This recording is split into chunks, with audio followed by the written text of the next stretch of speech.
Paul's letter to the Romans. It's one of the longest and most significant things ever written by the man who was formerly known as Saul of Tarsus. He was a Jewish rabbi belonging to a group known as the Pharisees, and he was passionate and devout to the Torah of Moses and the traditions of Israel. And he saw Jesus and his followers as a threat. But then he had a radical encounter with the risen Jesus, who commissioned him as an apostle, like an official representative, to the world of non-Jewish people called Gentiles in the Bible. And so he started going by his Roman name, Paul, and he traveled all around the ancient Roman Empire, telling people about the risen King Jesus, and forming his followers then into these new communities called churches. And Paul would occasionally write letters to these new Jesus communities to help them foster their faith or answer questions, and the book of Romans is one of these. It was actually written quite late in his career. Now, we know from the book of Acts that the church in Rome had existed for some time, that it was made up of Jewish and non-Jewish followers of Jesus. But at one point, the Roman Emperor Claudius had expelled all of the Jewish people from Rome. And then about 5 years later, all of those Jews, including Jesus-following Jews, were allowed to return. And when they did, they found a church that had become very non-Jewish in custom and practice. And so this created lots of tension, so that by Paul's day, the Roman church was divided. People disagreed about how to follow Jesus. They were debating about whether non-Jewish Christians should celebrate the Sabbath or eat kosher or be circumcised. And so Paul wrote this letter to accomplish a few things. He wanted this divided church to become unified, and for a practical purpose. He was hoping that the Roman church could become a staging ground for his mission to go even further west, all the way to Spain. And so these circumstances are what motivated Paul to write out his fullest explanation of the gospel, the good news that he was announcing about Jesus' life, death, and resurrection. Now, the letter is designed to have 4 main movements, but it's unified as one long flowing exploration of the gospel. The gospel, Paul says, first of all, reveals God's righteousness, and then it also creates a new humanity, which fulfills God's promise to Israel. And so it's this gospel that's going to unify the church. In this video, we're just going to explore the ideas in chapters 1 through 4. So Paul opens by introducing himself as an apostle appointed by God to spread the gospel about Jesus, how he's the Messiah of Israel who was raised from the dead as the Son of God, King of the nations. And Jesus now calls all humanity to come under his loving rule. And Paul says this good news about King Jesus is, first of all, God's power to save people who trust in him, and second, that it reveals God's righteousness. Now, righteousness is a rich Old Testament word for Paul. It describes God's character, that he always does justice, what is right and what is good, but also that he is faithful and just to fulfill his promises.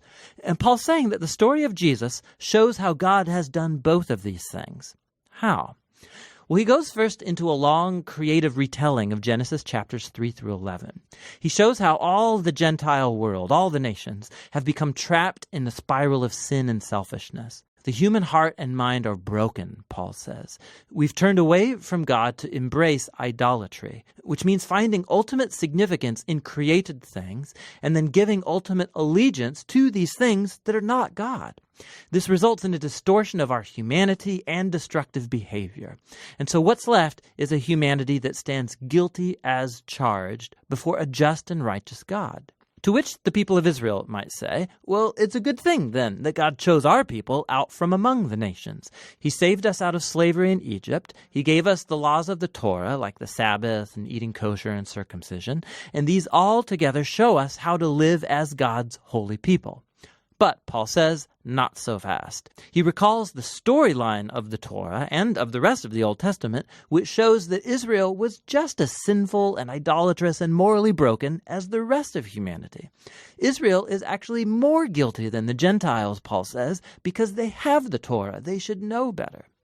And so, Paul concludes, all humanity, Gentiles, Israelites, are hopelessly trapped and guilty before God. But that is not the final word. The good news about Jesus is God's response. Instead of holding humanity guilty, Jesus came as Israel's Messiah to die on behalf of all people as a sacrifice for sins. As our representative, Jesus took into himself all of the just consequences of the pain, the sin, and the death that we have caused in the world. And he overcame it all by his resurrection from the dead. It's his new resurrection life that he makes available to others. Jesus became what we are so that we might become what he is. And all of this, Paul says, is how God justifies those who trust or have faith in Jesus. Now, justification is another rich Old Testament term for Paul, and it's related to God's righteousness. It literally means to declare righteous. Because of what Jesus did on our behalf, we are given a new status before God. Instead of finding us guilty, God declares that a person is in a right relationship with him and is forgiven. Justification results in a new family. The person who trusts in Jesus is given a place among God's covenant people. Justification also results in a new future, which begins a journey of life transformation by God's grace. And so all of these things about justification are God's gift to those who through their faith are in Christ. And so this leads Paul in chapter 4 to explore the huge implications that all of this has for who can be a part of God's covenant family. He goes back to the story of Abraham in Genesis chapter 15. Before any of the laws of the Torah were given to Israel, Abraham was justified or declared righteous before God. How? Well, God promised that Abraham would become a father of a large multi-ethnic family that would receive God's blessing. But he and his wife Sarah, they were really old. They had never been able to have children. But nonetheless, Abraham had radical faith and trust in God's promise, and so God declared him to be righteous. And so Paul says, now Abraham has become the father of God's new covenant family, and it's spreading all around the world. It's made up of Jews and Gentiles who have the same kind of faith and trust in the one who fulfilled God's promise to Abraham, Jesus the Messiah. So let's pause and summarize Paul's main ideas here in chapters 1 through 4, because they're the foundation for understanding the rest of the letter. All humanity is hopelessly trapped in sin and needs to be rescued. That rescue, however, is not going to happen by people trying to obey the laws of the Torah. Rather, God's righteous character has moved him to rescue the world through Jesus' death and resurrection, so that he could create that multi-ethnic family of Abraham based on faith as his own new covenant people.